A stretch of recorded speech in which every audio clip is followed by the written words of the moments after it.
Hi everyone, आज हम GSTR 1 की लाइव फाइलिंग करेंगे। सो जीएसटीआर 1 हम डिटेल में समझेंगे और साथ में लाइव फाइलिंग भी करेंगे। सो हर एक टेबल भी डिटेल में हम सीखेंगे। सो इस वीडियो को एंड तक जरूर देखें और लोगों तक शेयर करें ताकि जो लोग जीएसटीआर 1 अपनी फाइल करना चाहते हैं अपने आप से, वो भी आसानी से इसको सीख कर जीएसटीआर 1 अपनी फाइल कर सके। साथ में मेरे कुछ कोर्सेज है textdecode.com पे, जहाँ पे आपको ये वैल्यूएबल कोर्सेज और वैल्यूएबल कंटेंट मिल जाएगी, जिसको देखकर समझकर आप अपनी करियर में ग्रो कर सकते हैं और जॉब पे हाई पोजीशन पा सकते हैं। बहुत ही अफोर्डेबल प्राइस में ये कोर्सेज होते हैं। आप जैसे कि देख सकते हैं वेरियस कोर्सेज आर अवेलेबल। अगर व्यू डिटेल पे आप क्लिक करते हैं तो आपको इसकी कंटेंट देखने मिल जाती है और उस पर अगर आपको रिलेवेंट लगता है तो इसको एनरोल करके आप समझ सकते हैं। तो चलिए बढ़ते हैं हम जीएसटीआर 1 की लाइव फाइलिंग के लिए, जहां पे मैंने ऑलरेडी लॉग इन कर लिया है। यहाँ पे आप नीचे आके रिटर्न डैशबोर्ड पे क्लिक करते हैं तो आपको वहां पे आपका पीरियड सिलेक्ट करना होगा जिस मंथ की आप रिटर्न फाइल करना चाहते हैं। अब मैं फिलहाल मार्च में हूं और मुझे फरवरी का रिटर्न फाइल करना है, तो मैं फरवरी सिलेक्ट करके सर्च पे क्लिक कर रही हूं। और नीचे आप देख सकते हैं कि यहाँ पे ये 4 टैब ओपन है आपके सामने, जहाँ पे GSTR 1, 2B, 3B and 2A आपको दिखाई दे रहा है। 1A अभी अवेलेबल नहीं है। एक बार जीएसटीआर 1 फाइल कर लेंगे उसके बाद आपके सामने 1A भी अवेलेबल हो जाएगा। तो चलिए जीएसटीआर 1 में लाइव और ऑनलाइन फाइल करने वाली हूँ। ऑफलाइन फाइलिंग में यहाँ पे नहीं दिखा रही हूँ क्योंकि ऑफलाइन तो सिर्फ जेएसएन फाइल अपलोड करना होता है और अपने आप ही प्रिपेयर हो जाती है। तो 1 बाय 1 सारे डिटेल्स हम लोग इसमें अपलोड करेंगे। सबसे पहले अगर आपको नील रिटर्न फाइल करना है तो सिर्फ आपको यहाँ पे टिक करना है और आगे यहाँ पे फाइल स्टेटमेंट पे क्लिक करके आप नील रिटर्न भी फाइल कर सकते हैं। लेकिन फिलहाल हम नील रिटर्न फाइल नहीं कर रहे हैं, इसके लिए मैं इसको अनटिक कर रही हूँ। और फर्स्ट टेबल जो होता है वो B2B सेल्स के लिए होता है। आपकी स्पेशल इकोनॉमिक जोन या फिर डीम्ड एक्सपोर्ट कुछ होगा तो वो इनवॉइसेस आप यहाँ पे अपलोड कर सकते हैं। मेरी भी B2B सेल्स है यहाँ पे और मैं अपलोड करने के लिए इसको क्लिक कर रही हूँ और यहाँ पे फिर मुझे एड रिकॉर्ड पे क्लिक करना है। अब अगर डीम्ड एक्सपोर्ट है तो इसको सिलेक्ट करेंगे, अगर रिवर्स चार्ज वाली सप्लाई है तो इसको सिलेक्ट करेंगे, लेकिन मेरे दोनों में से कोई भी नहीं है। और थर्ड वाला भी जो ऑप्शन है, कोई अलग रेट से अगर आपका इसमें जीएसटी रेट अलग से लग रहा है, differential percentage of existing rate of tax, ऐसा कोई सिचुएशन है तो इसको क्लिक कर सकते हैं। लेकिन इसमें से कोई नहीं है। हम सिंपल नॉर्मल वाली जो जीएसटी है वही यहाँ पे इनवॉइस है मेरा, इसलिए मैं वो अपलोड कर रही हूँ। और जीएसटी नंबर एंटर करने के लिए मेरे पास मैंने एक एक्सेल फॉर्मेट में डेटा बना के रखा है, जहाँ पे मेरे पास ये जीएसटी नंबर है। अब B2B सप्लाई मतलब क्या कि बिजनेस टू बिजनेस, मैं जीएसटी में रजिस्टर्ड हूँ और ये सामने वाला पर्सन जो मेरा कस्टमर है वो भी जीएसटी में रजिस्टर्ड है। That is called business to business, इसीलिए मुझे उसका जीएसटी नंबर एंटर करना पड़ता है। तो जो क्लाइंट ने मुझे जिस फॉर्मेट में डेटा मिला है भेजा है उसमें मुझे जीएसटी नंबर यहाँ पे दिख रहा है। मैं Ctrl+C करके उसको पेस्ट करती हूँ।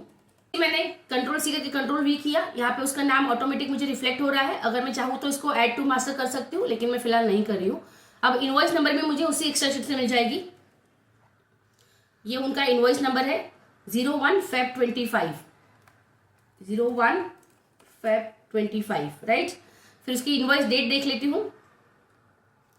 इनवॉइस डेट यहाँ पे है 18 फरवरी 2025। टोटल इनवॉइस वैल्यू मुझे देखनी है। सो यहाँ पे अगर आगे मैं चेक करती हूँ मुझे यहाँ पे इनवॉइस वैल्यू भी उसकी मिल जाएगी।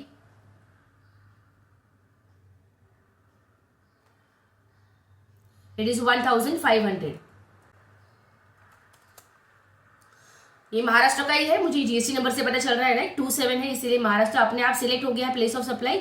और अब मुझे यहाँ पे जितनी जीएसटी रेट है इसकी, उस पर्टिकुलर रेट के कॉलम में जाके उसकी टैक्सेबल वैल्यू एंटर करनी है। तो इसका 12% जीएसटी रेट है और इसकी टैक्सेबल वैल्यू यहाँ पे दी हुई है 1339.28। और आप देख सकते हैं जीएसटी की टोटल वैल्यू भी आ गई है। सीजीएसटी एसजीएसटी अपने आप रिफ्लेक्ट हो रही है और इसको मुझे सेव करना है, तो मैं सेव पे क्लिक करूंगी। तो अभी मेरा इनवॉइस सेव हो चुका है।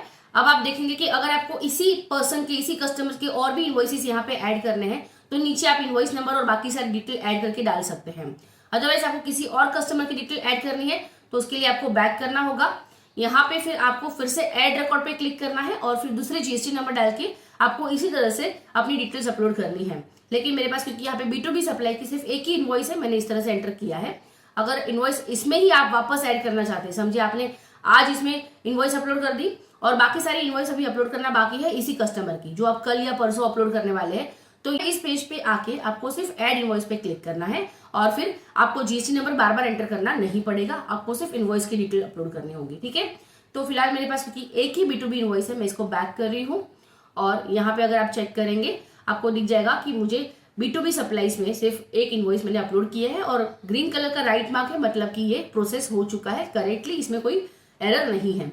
अब यहाँ पे जो B2C सप्लाई है उसमें लार्ज इनवॉइसेस आपको दिखाना है। अब लार्ज इनवॉइस मतलब क्या, जिसकी वैल्यू मोर देन 1 लाख है, जिसकी इनवॉइस वैल्यू, ठीक है, और वो भी इंटरस्टेट सप्लाईज की, ठीक है। तो आपकी ऐसे इंटरस्टेट सप्लाई जिसमें आपकी वैल्यू मोर देन 1 लाख जा रही है, लेकिन B2C है, मतलब आपके जो कस्टमर है जिनको आपने सप्लाई किया है वो GST में रजिस्टर्ड नहीं है, तो वही सप्लाई आपको यहाँ पे शो करनी है।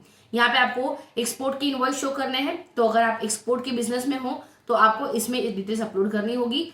अब B2C सप्लाई मतलब क्या, B2C अदर्स में आपने, क्योंकि B2C इंटरस्टेट सप्लाई जो लार्ज इनवॉइस है वो आपने ऑलरेडी यहाँ पे डाल दी है, लेकिन यहाँ पे B2C अदर्स मतलब कि intrastate supply with in the state supply जो है वो आपको यहाँ पे दिखानी है, और बाकी ऐसी इंटरस्टेट सप्लाई जिसकी वैल्यू लेस देन 1 लाख है तो वो आपको यहाँ पे शो करनी है, राइट। तो मेरे पास ऐसे भी कुछ इनवॉइसेस है मेरे क्लाइंट्स के जिनकी B2C सप्लाईज है, मैं यहाँ पे क्लिक करके वो सारी सप्लाईज ऐड करूंगी। अब यहाँ पे जो भी सप्लाई हमें ऐड करनी है वो स्टेट वाइज एंटर करनी होती है। तो पहले तो मैं यहाँ पे ऐड रिकॉर्ड पे क्लिक करती हूँ और फिर जिस स्टेट की मुझे सप्लाई यहाँ पे दिखानी है वो स्टेट का मैं यहाँ पे सिलेक्शन कर लूंगी। समझो मुझे महाराष्ट्र का एंटर करना है, तो I will add select Maharashtra here और उसकी टैक्सेबल वैल्यू मैं यहाँ पे एंटर करती हूँ। तो इन्होंने मुझे B2C सप्लाई भी यहाँ पे दिखाई हुई है महाराष्ट्र का। आई कैन सी हियर कि महाराष्ट्र की टैक्सेबल वैल्यू और ये सारी वैल्यू यहाँ पे है। मैंने उन्होंने जो डिटेल मुझे भेजी थी स्टेट वाइज, उसका पाइवट टेबल यूज करके इस तरह से उसको समराइज कर दिया है ताकि मैं स्टेट वाइज टोटल अमाउंट वहां पे एंटर कर सकूं। मतलब उनके आंध्र प्रदेश में और 5-6 इनवॉइस थे, बिहार के भी 3-4 इनवॉइसेस थे, मतलब हर एक स्टेट के ऐसे 2-2, 3-3 इनवॉइसेस उन्होंने दिए थे मुझे। तो मैंने उसको समराइज किया और फिर पाइवट टेबल बनाया, और ताकि मुझे टोटल वैल्यू मिल जाए कि महाराष्ट्र में टोटल कितनी सेल हुई है, आंध्र प्रदेश में कितनी, मतलब स्टेट वाइज मुझे टोटल इनवॉइस वैल्यू और टैक्सेबल वैल्यू मिल जाए। तो महाराष्ट्र का आई कैन सी हियर 419.64 मुझे वो यहाँ पे एंटर करना है 419.64 और सिर्फ रेट सिलेक्ट करना है 12, ठीक है। अपने आप ये स्टेट टैक्स और सेंट्रल टैक्स सिलेक्ट कर लेगा और उसके बाद मुझे इसको सेव करना है। अब मैं स्टेट वाइज देखती जाऊंगी, उन्होंने जो टेबल बनाया है हम लोग ने पाइवट टेबल, उसमें से और यहाँ पे एंटर करती जाऊंगी। जैसे कि आंध्र प्रदेश है 1158.04, सो आंध्र प्रदेश में सिलेक्ट कर लेती हूँ 1158.04 और रेट सिलेक्ट कर लेते हैं 12%। सो ये अपने आप ही IGST सिलेक्ट करेगा, सेव कर लेते हैं। दूसरा स्टेट है बिहार 463.39, बिहार 463.39 और रेट सिलेक्ट करते हैं and save. Then Delhi 1095.53, Delhi 1095.53, rate select कर लेते हैं 12 एंड सेव। अब मोस्टली मैंने सारे स्टेट्स एंटर कर दिए हैं। अब मैं इसको बैक करती हूँ and I can see here कि सारे स्टेट वाइज मुझे टोटल सेल्स यहाँ पे दिख रही है, ठीक है। ये सारी सेल्स मुझे मिल गई है, मैं चेक कर सकती हूँ, वेरीफाई कर सकती हूँ और देन क्लिक बैक। तो टोटल 10 स्टेट्स की मैंने डिटेल्स इसमें एंटर करी हुई है। तो ये हो गई अपनी B2C सप्लाईज और B2B सप्लाईज। यहाँ पे अगर आपकी कोई नील रेटेड सप्लाईज है तो वो आपको एंटर करनी है, जिसमें रेट नील है या फिर 0 रेट है, ऐसा कोई होगा। एग्जेम्प्ट सेल्स है तो वो भी आप यहाँ पे एंटर कर सकते हैं। फिर क्रेडिट नोट और डेबिट नोट, आपने जो B2B सप्लाई करी हुई है उसकी कोई डेबिट नोट और क्रेडिट नोट है तो वो आपको यहाँ पे एंटर करनी होगी। क्रेडिट नोट और डेबिट नोट अनरजिस्टर्ड, तो अगर कोई आपकी B2C सप्लाईज है उसके रिलेटेड कोई डेबिट नोट और क्रेडिट नोट है आपकी तो यहाँ पे एंटर कर सकते हैं। फिर tax liability of advance received services के केस में अगर हम एडवांस रिसीव करते हैं तो उस पर भी टैक्स पे करना होता है, आपको GST पे करना पड़ता है। तो वो वाली टैक्स आप यहाँ पे डिटेल शो करेंगे, क्योंकि उसमें क्या होता है, फॉर एग्जाम्पल कोई इंटीरियर डेकोरेशन की सर्विस अगर आपने प्रोवाइड की है तो हो सकता है कि आप उसमें एडवांस लेते हैं, तो टोटल फीस आपकी 10 लाख है लेकिन उसमें से आपने 5 लाख का एडवांस लिया, तो उसका इनवॉइस तो इशू नहीं किया आपने, सिर्फ एडवांस लिया है, तो उस 5 लाख पे भी आपको GST पे करना पड़ेगा। और क्योंकि उसका इनवॉइस इशू नहीं किया है, आप उसको B2B सप्लाई या B2C सप्लाई में शो नहीं करेंगे, आप इसको यहाँ पे एडवांस रिजर्व वाले कॉलम में शो करेंगे। अब समझो नेक्स्ट मंथ में आपने सर्विस प्रोवाइड कर दी, कंप्लीट हो गई आपकी सर्विस प्रोविजन और फिर आपने इनवॉइस भी इशू कर दिया, तो नेक्स्ट मंथ में फिर आप उसको एडजस्ट करेंगे by showing adjustment entries here. तो आपने इनवॉइस जो इशू किया है उसकी डिटेल आपको यहाँ पे एंटर करनी है, क्योंकि इनवॉइस इशू किया होगा तो आपने B2B सप्लाई में भी दिखाया होगा, लेकिन आउट ऑफ दैट 5 लाख की जो एडवांस आपने रिसीव करी थी उसकी जीएसटी आपने ऑलरेडी पे कर दी थी, तो वो एडजस्टमेंट करने के लिए आपको वो एडजस्टमेंट इस टेबल में शो करनी होगी। ठीक है, फिर HSN वाइज समरी देनी होती है। अब HSN वाइज समरी में बहुत बड़ा चेंज आया है यहाँ पे भी कि आपको B2B और B2C सप्लाईज के लिए अलग अलग टेबल शो करते हैं।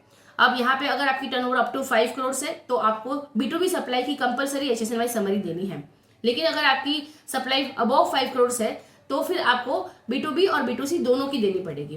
B2C सप्लाईज के लिए आपको 4 डिजिट देने हैं और B2B सप्लाई के लिए 6 डिजिट आपको एंटर करने होंगे। लेकिन यहाँ पे इस पर्सन की जिसकी मैं रिटर्न फाइल कर रही हूँ उसकी टर्नओवर लेस देन 5 करोड़ है, तो B2B सप्लाई क्योंकि मैंने एंटर करा हुआ है इसलिए मुझे कंपलसरी B2B सप्लाई की HSN एटलीस्ट एंटर करनी होगी। तो यहाँ पे HSN समरी में मैं HSN डाल देती हूँ, अगर मेरे पास HSN है तो मैं HSN कोड एंटर कर सकती हूँ। तो HSN 910690 है, तो जैसे मैंने HSN एंटर किया ये मुझे ड्रॉप डाउन जिससे मुझे सिलेक्ट करना पड़ेगा। पहले ये ऑप्शन नहीं था, पहले आप मैनुअल भी एंटर कर सकते थे, लेकिन अब कंपलसरी आपको ड्रॉप डाउन में से ही सिलेक्ट करना होगा। तो मैंने ये सिलेक्ट किया है और ये सारी चीज़ें अपने आप आ जाएगी। यहाँ पे सिलेक्ट नंबर्स कर लेती हूँ मैं, क्योंकि ये जो यहाँ पे सेल होता है वो नंबर्स में सेल हो रहा है। लेट्स मी यस नंबर्स, और टोटल क्वांटिटी उनका 15 है and total taxable value 1339.8। Rate उनका क्या है 12%। सो IGST कितना आएगा उस पर, ये क्योंकि विद इन द स्टेट था इसलिए CGST SGST होगा 80.38 एंड SGST 80.38, और इसको आप ऐड पे क्लिक करेंगे और आपका ये डेटा यहाँ पे सेव हो गया है, आप देख सकते हैं। अगर और भी कोई B2B सप्लाई की आपके अलग HSN है तो उसकी भी HSN वाइज समरी आपको इसी तरह से यहाँ पे एंटर करनी होगी। आप यहाँ पे एंटर करके उसको ऐड कर सकते हैं। फिलहाल मेरे पास कुछ नहीं है, मैं इसको सेव करती हूँ and then back. Okay, so HSN wise summary मैंने यहाँ पे एंटर कर दी है। अब आपको ऐड करना है यहाँ पे डॉक्यूमेंट्स इश्यूड। तो यहाँ पे जो मैंने B2C सप्लाई करी हुई ना वो ई-कॉमर्स ऑपरेटर के थ्रू उन्होंने सप्लाई करी है, फ्लिपकार्ट अमेजोन ऐसे वाले हैं। तो यहाँ पे डॉक्यूमेंट इश्यूड में मैं ये एंटर कर सकती हूँ कि मैंने कितने इनवॉइसेस इशू किए हैं फॉर B2C सप्लाईज, क्योंकि मैंने यहाँ पे स्टेट वाइज समरी दी है तो इनवॉइस की वैल्यू उसमें नहीं गई है। तो यहाँ पे वो मैं इनवॉइसेस फॉर आउटवर्ड सप्लाई में ऐड डॉक्यूमेंट पे क्लिक करके एंटर कर सकती हूँ, और उसकी डिटेल भी उन्होंने मेरे पास दी हुई थी तो मैंने उसकी भी समरी प्रिपेयर करी हुई है। तो इनवॉइस मैंने यहाँ से स्टार्ट किए थे, Ctrl+C करके Ctrl+V, सेम मैं Ctrl+V करके लास्ट देख लेती हूँ कौन से इनवॉइस है 81। सो 72 से लेकर 81 मतलब टोटल 10 इनवॉइसेस इसने इशू किए हुए थे। टोटल नंबर हो गए 10, कैंसल्ड 0। सो ये मेरे इनवॉइसेस की भी डिटेल यहाँ पे मैंने आ गई, और उस पर मैंने अगर ऐड डॉक्यूमेंट पे क्लिक करूंगी तो और एक कॉलम मुझे मिल जाएगी जिसमें मैं और सीरीज भी डाल सकती हूँ। अगर मेरी और कोई सीरीज है B2C सप्लाई या किसी और इनवॉइसेस के लिए अगर मुझे शो करनी है तो। फिलहाल ऐसा कुछ नहीं है, मैं इसको डिलीट कर देती हूँ। Proceed and then I come down and click on save. Save करने के बाद आई क्लिक ऑन बैक, और आप अब देख सकते हैं कि मैंने डॉक्यूमेंट इशूड की भी डिटेल्स यहाँ पे अपलोड कर दी है।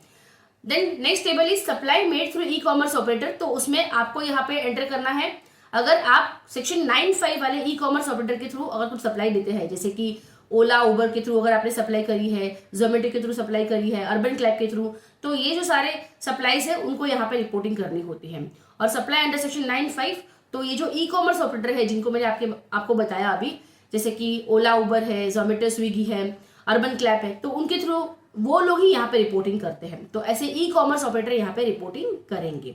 नीचे जो टेबल्स है वो है अमेंड रिकॉर्ड डिटेल्स। तो आपने ऐसे प्रीवियस कुछ आपके रिटर्न से GSTR 1 उसमें कुछ मिस्टेक हुई थी और आपको वो करेक्ट करनी है, अमेंड करने के लिए इन टेबल को यूज कर सकते हैं और अमेंडमेंट आप यहाँ पे एंटर कर सकते हैं।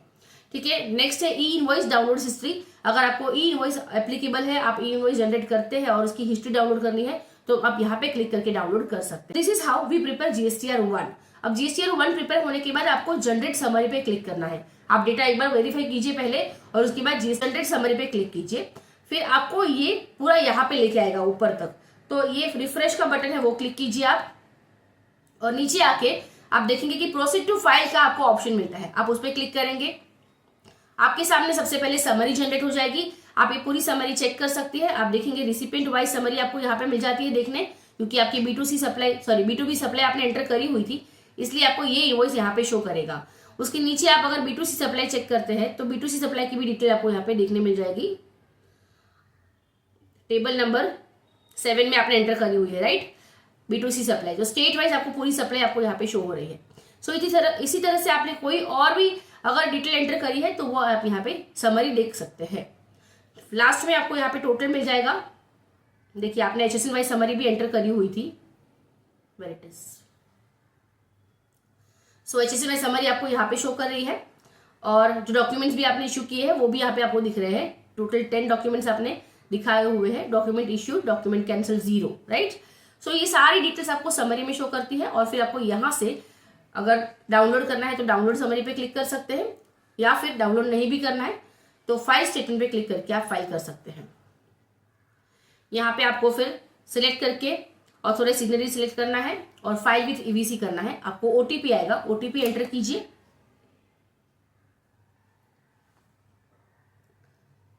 7DA8E4 7DA8E4 OTP एंटर करके वेरीफाई। ये मैसेज आ जाएगा आपको, GSTR1 इज फाइल्ड सक्सेसफुली। सो इस तरह से हम GSTR1 फाइल करते हैं, और बहुत सिंपल होता है, ज्यादा डिफिकल्ट नहीं होता है। मेन पॉइंट होता है अपने को डेटा समराइज करना होता है। तो आपके पास अगर क्लाइंट से डेटा आता है तो किसी भी फॉर्मेट में आता हो, आपको उसको एक्सेल में पहले समराइज करना है, और उसके बाद, लेकिन अगर ज्यादा डेटा है तो आप उसकी JSN फाइल्स सबमिट कर सकते हैं इसमें ऑफलाइन टूल के थ्रू। तो यहाँ पे आपको डाउनलोड्स में ऑफलाइन टूल का ऑप्शन मिल जाता है। वहां से आप अपने ऑफलाइन टूल डाउनलोड करके उसमें डेटा अपलोड कर सकते हैं उस पर्टिकुलर फॉर्मेट में, और फिर JSN फाइल जनरेट करके यहाँ पे अपलोड करके आपका डेटा रेडी कर सकते हैं। सो इस तरह से हम GSTR1 ऑनलाइन फाइल करते हैं। ऑनलाइन का पूरा प्रोसेस मैंने आपको यहाँ पे शो किया है। अगर वीडियो अच्छी लगी है तो लाइक जरूर कीजिए, लोगों तक शेयर करें ताकि वो भी अपनी GSTR1 फाइल कर सके। और हमारी वेबसाइट taxrecord.com पे अगर आप देखते हैं तो आपको कुछ कोर्सेज यहाँ पे यूजफुल देखने मिल जाएंगे, स्पेशली फाइनलाइजेशन ऑफ अकाउंट्स। तो हमने individual partnership, firm, companies, LLP के अकाउंट्स कैसे फाइनलाइज होते हैं उसके बारे में प्रैक्टिकली सिखाया हुआ है। प्रैक्टिकली मैंने सारी एडजस्टमेंट एंट्रीज फाइल करी हुई है, और साथ में हमने deferred tax, provision for tax, ऐसे सारे एडजस्टमेंट्स कवर किए हुए हैं, जिनको देखकर आप अपनी फाइनलाइजेशन ऑफ अकाउंट्स एक्यूरेटली कर पाते हैं। सो अगर आपको व्यू डिटेल पे क्लिक करेंगे आपको सारी डिटेल्स मिल जाएगी। अगर रेलेवेंट लगता है तो आप इसको एनरोल कर सकते हैं और फाइनलाइजेशन ऑफ अकाउंट सीख सकते हैं। बाकी सारे कोर्सेज भी आपको यहाँ पे देखने मिल जाएगा जो आपके लिए रेलेवेंट हो सकते हैं। प्रैक्टिकल नॉलेज तो सब चीज़ों का है, अकाउंट्स का, GST, TDS, इनकम टैक्स, सबका, लेकिन कभी प्रैक्टिकली एक्सपीरियंस नहीं मिला है कि किस तरह से इसको किया जाता है। तो चलिए मेरे साथ एक प्रैक्टिकल एक्सपीरियंस लीजिए और आपके थियोरेटिकल नॉलेज को एक एक्सपीरियंस में कन्वर्ट कर दीजिए, जिसमें accounts, GST, TDS, income tax और बहुत कुछ हम कर पाएंगे। आपको रियल डेटा प्रोवाइड किया जाएगा जिसमें से आप हमारे साथ में प्रैक्टिकली अकाउंटिंग एंट्रीज पास करेंगे, उसमें से ही आप GST रिटर्न्स भी फाइल करेंगे, TDS भी करेंगे, और फाइनलाइजेशन करने के बाद आप अपना इनकम टैक्स रिटर्न भी फाइल करेंगे। और ये सब एक डेटा के साथ होगा जिसमें सिर्फ एक बार नहीं लेकिन आप बार बार ये चीज़ें करेंगे ताकि आपको इसकी प्रैक्टिस हो जाए और आपको एक कॉन्फिडेंस आ जाए कि अब किसी का भी अकाउंटिंग से लेकर filing of income tax return, उसके बीच में जो भी कंप्लायंसेस होते हैं वो पूरा प्रोसेस आप अपने आप से कर सकते हैं। बिकम अ फाइनेंस कंट्रोलर, ये एक हमारा नया प्रोग्राम है जो हम रिसेंटली लॉन्च कर रहे हैं। अप्रैल 2025 से इसके लाइव सेशंस हम स्टार्ट कर रहे हैं। इस प्रोग्राम पे हमारा फर्स्ट बैच है, इसलिए हमने इस पे हेवी डिस्काउंट दिखे रखा है। इस प्रोग्राम के बारे में और अगर आपको जानना है तो डिस्क्रिप्शन में एक लिंक है, उस पर क्लिक कीजिए और मुझे मैसेज कीजिए। आपको प्रोग्राम की सारी डिटेल्स मिल जाएगी and I will see you there inside. Thank you so much.